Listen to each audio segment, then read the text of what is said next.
Halo teman-teman podcast Uang Bicara semuanya. Hari ini kita bakalan ngobrol dengan seorang trader yang dikenal sebagai trader saham-saham syariah nih. Namanya Asmi Rian. Halo Mas Asmi, apa kabar? Halo, selamat siang teman-teman Uang Bicara semuanya, Mbak Ali. Terima kasih, kabar so good so nice. So good, so nice ya. Baik, kita langsung aja mulai nanya-nanya nih, Mas Asmi. Kalau sekarang udah full di trading nih, kalau gitu ya, udah nggak jadi karyawan ataupun entrepreneur ya. Udah berapa lama? Udah dari 2 tahun yang lalu. Tapi sebetulnya emang aku kenal trading ini udah lama dari semenjak zaman kuliah apa. Itu yang kenalin aku ada Mas Krisna kalau nggak salah dari Lotus Andalan Sekuritas. Nah, tapi aku tinggal karena masih fokus kuliah juga kan, masih nggak full time trading di situ. Nah, emang basic aku seneng jualan, seneng dagang. Kemudian aku ngerjain tradingnya cuma barang luar negeri ekspor impor gitu. Emang udah ada basic trading ekspor impor, cuma di situ aku ngeliat likuiditasnya kurang karena kalau ekspor impor kan uang aku ditahan buat barang kurang lebih ya 1 bulanan lah. Nah, aku butuh perputaran uang yang lebih cepat. Nah, karena trading kan fleksibel tuh ya, kita bisa harian, mingguan, bahkan bisa jaman juga. Jadi fokusnya di situ deh. Oke, jadi ini lebih fluid gitu ya, likuiditasnya lebih enak ya kalau misalnya dagang saham kayak gitu, kalau istilahnya Mang Amsi juga dari Syariah Saham ya. Mas Asmi, boleh diceritain nggak awalnya itu apakah trading saham syariah aja atau yang lain juga, atau gimana perkenalannya, kenapa trading saham syariah, kenapa orang-orang perlu mempertimbangkan trading saham syariah? Oke. Nah, sebetulnya di trading saham syariah ini aku juga bisa dibilang awalnya nggak di sini jadi traders tobat lah. Taubat jadi masuknya ke trading saham-saham syariah karena dulu aku agresif banget ya. Jadi dulu itu aku sebelumnya main di trading forex. Mm-mm. Nah, kalau forex gold itu kan fluktuasinya gila banget, cepet banget. Bisa untung malam ini, bisa juga boncos malam itu juga gitu. Nah, kemudian pindah lagi ke cryptocurrency. Nah, selain itu juga sama, itu kan 24/7 yang harusnya kita pengen trading santai, trading bisa bebas kemana aja. Sampai naik motor tuh ngeliatin chart aja lampu merah gitu. Jadi malah jadi nggak bebas gitu ya. Dimana akhirnya ketemu teman-teman yang hobi trading juga, ngerti market forex, ngerti market crypto, ngerti market saham juga. Di situ kita pertamanya justru bukan buat trading di saham syariah, kita buat algoritma trading itu berdasarkan technical analisisnya. Karena kan trading sebetulnya basicnya sama aja ya, menentuin kapan waktunya kita beli sama kapan waktunya kita jual sehingga kita bisa profit, beli murah jual mahal gitu. Gimana nih caranya nih gitu, kita diskusi segala macam ya. Akhirnya di analisis teknikal kurang lebih sama, mau itu trading di saham, forex, ataupun saham syariah, kripto, dan lain sebagainya gitu. Akhirnya kita buatlah algoritma trading, waktu itu algoritma trading.id, yang dimana trading berdasarkan algoritma, jadi nggak cuman berdasarkan feeling. Rata-rata kan kita trading pakai feeling aja tuh, oh ini Betul. mau naik nih, oh ini mau jual.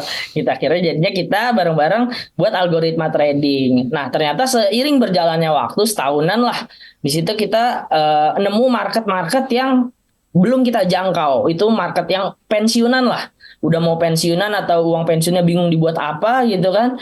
Nah, dia nggak tahu nih mau ngapain duitnya. Nah, disitulah kita masuk sebagai trading syariah lah, karena umur-umur segitu tuh udah bukan zamannya lagi dia teknologi gitulah, agak gaptek dan sebagainya, nggak ada waktu buat nentuin market analisis dan lain sebagainya. Kita akhirnya kita buat platform algoritma trading yang emang khusus buat saham-saham syariah aja gitu. Jadi Hmm. udah difilter duluan. Yang dimana mereka juga pengen trading kan takut-takut tuh. Ya, umur-umur atas segitu, ini haram atau halal nih? Kemudian selain itu juga tradingnya ini beneran nggak sih atau penipuan nggak sih? Karena kan sebelumnya juga marak juga tuh kasus trading yang berkedok trading lah, kali gitu. Mm-mm. Gitu. Padahal Ponzi gitu ya. Di Jadi kalau misalnya tadi kamu bilang ini tuh boleh dikata trading saham syariah ini untuk mengerem atau membuat kamu lebih nggak terlalu agresif karena sebelumnya kan nafsuan banget gitu istilahnya ya, tradingnya sangat high risk kayak gitu. Apalagi sih bedanya kalau misalnya orang tuh trading saham syariah dibanding dengan trading saham konvensional?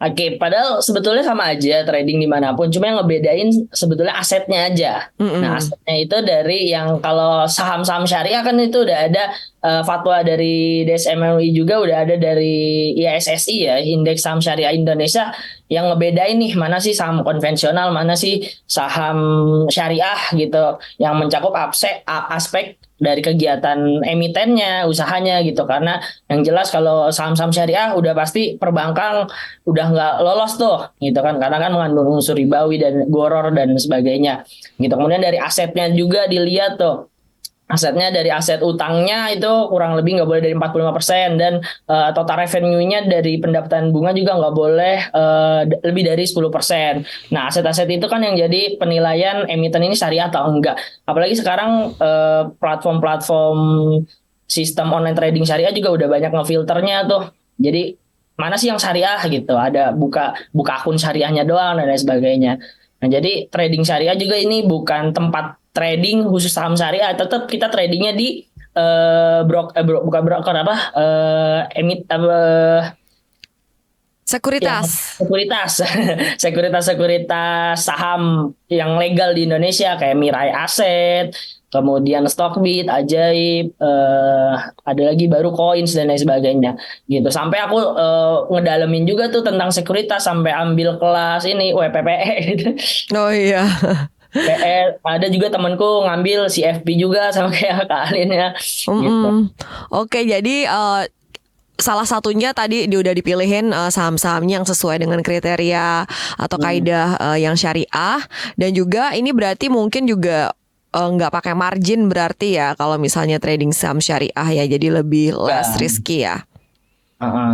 Nah, salah satu orang yang jadi greedy ataupun agresif itu tadi sebetulnya ada leverage, ada margin kan di.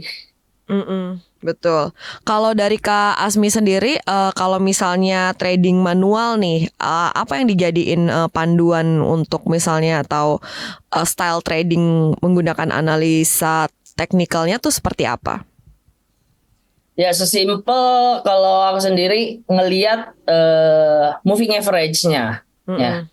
Nah, biasa orang-orang yang belajar sama kita bareng-bareng itu paling simpel, nggak usah yang ribet-ribet, dari moving average-nya dulu gitu. Kayak misalkan golden cross, oh waktunya naik nih gitu kan. Nah, nanti kita munculin tuh, biasa kan kita analisis pakai trading view.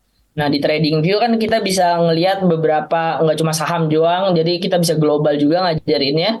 Nah, kapan sih waktunya yang tepat buat beli, kapan sih waktu yang tepat buat jual. Jadi nggak cuma asal-asalan, wah kita support produk ini nih, kita beli saham ini segala macam gitu. Nah, itu kan berdasarkan analisis fundamental dan lain sebagainya. Tapi kita lebih fokusnya ke teknikalnya, yang kayak ngelihat, pelajarin tuh sampai aku awalnya nggak ngerti teknikal, di kamar tuh aku belajar tentang technical analysis ya, tentang golden cross, terus dead cross, Marbozu, bullish dan lain sebagainya gitu. Nah, jadi paling gampang tuh kita lihat ketika ada moving average kecil mau motong ke atas moving average besar, itu kan jadi golden cross. Oh, waktunya tepat buat beli nih karena harga mau naik. Kurang lebih simpelnya kayak gitu, Kak.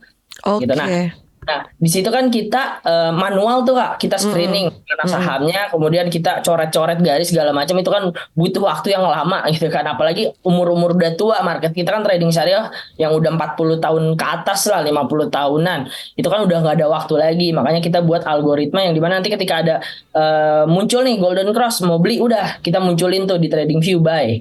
Muncul buy. Jadi si komunitas kita ngelihat di grup udah ada istilah rekomendasinya lah Mm-mm. gitu. Oke. Kemudian kalau kamu sendiri stylenya berarti kayak gimana nih? Swing atau scalping atau gimana? Karena baru-baru ini kita dengar BSJP scalping itu akhirnya keikutan ke bawah gitu, karena basic aku kan nggak sabaran juga kan ya. Uh-uh. Jadi lebih ke beli sore terus jual pagi BSJP gitu sih Kak. Oke. Apa aja sih yang perlu diperhatiin kalau lagi trading saham syariah, Kak Asmi? Pertama udah pasti ya paling enak kita udah punya akun sekuritas yang syariah sendiri gitu, udah pasti enaknya karena udah terfilter lah mana sih saham-saham atau emiten-emiten yang syariah. Jadi kita nggak perlu capek-capek nyari lagi, ngefilter lagi. Jadi ketika kita order booking udah ke reject otomatis tuh kalau misalkan akun kita akun syariah. Tapi kalau misalkan yang non syariah kan kita harus ngefilter lagi nih mana yang syariah, mana yang belum. Jadi PR utamanya sebetulnya buat akun syariahnya dulu gitu kan, buat akun syariahnya. Setelah itu kedua, setelah kita udah tahu udah ngerti cara jual dan belinya gitu, kemudian kita cari nih ya, yang kalau aku sendiri gayanya aku ada alert atau alarm yang mana nih sesuai sama trading. Contohnya yang tadi Golden Cross ya, mana yang lagi aktif gitu, karena aku ngelihat dari situnya. Kemudian yang paling penting juga volumenya. Kalau di saham itu walaupun di market manapun kalau nggak ada volumenya nggak akan gerak tuh. Nah jadi kita lihat nih ya, hari ini yang lagi banyak volumenya saham apa sih gitu. Biasa kita lihat running trade. Jadi aku pakai 2 layar, udah pasti fokusin di running trade-nya. Kalau trading rules ala Kak Asmi sendiri itu seperti apa sih Kak? Nah, kalau aku sendiri pertama itu udah pasti wajib liatin running trade-nya. Dilihat volumenya yang banyak yang mana sih, dan juga persentasenya. Nah, dari situ bisa kita geser lagi order bookingnya. Nah, setelah udah kita lihat running trade, kita lihat lagi order bookingnya. Nah, baru sesuaiin sama kapasitas modal kita. Jangan sampai 100% dimasukin. Nah, itu kesalahan yang pernah aku lakuin dulu karena greedy, pengen cepet untung banyak dan pengen cepet kaya. Nah, itu dia sebetulnya resikonya gede juga. Kalau bisa saran dari aku dan teman-teman juga itu maksimal di 10% dari modal lah. Gitu. Jadi mental kita lebih aman dan lebih sehat. Contoh katakanlah modal utama kita 10 juta gitu kan buat di saham. Kalau bisa tradingin setiap harinya tuh 10% aja, artinya 1 juta cukup lah buat diputerin. Jadi ketika ada momentum lain kita bisa masih ada peluru 90% lagi gitu. Oke, jadi money managementnya juga perlu diatur ya. Manajemen penting banget Kak. Oke, kalau kayak gitu. Nah, kalau dari jumlah saham-saham syariah yang ada di Indonesia atau juga pasar saham yang syariah itu, pendapat atau point of view dari Kak Asmi sendiri kayak gimana ngelihatnya? Apakah udah cukup variatif atau sebenarnya kurang banyak pilihan nih? Sempat nggak kayak misalnya, ya sedikit banget ya pilihannya kayak gitu, sempat kayak gitu nggak? Awalnya sempat ragu karena basic aku dan teman-teman juga kan ngelihat yang marketnya agresif gitu kan, dari mulai ada yang latar belakangnya kripto, forex dan lain sebagainya, saham.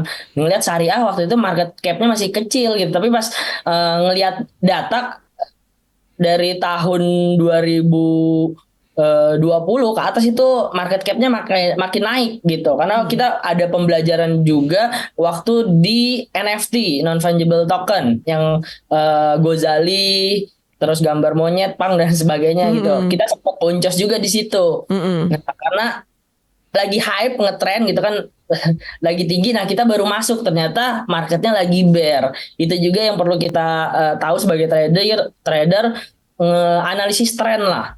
Karena kalau misalkan trennya lagi turun kita beli maksain, itu kita bakal kalah terus. Tapi lebih enak tuh market lagi naik tuh kita masuk tuh.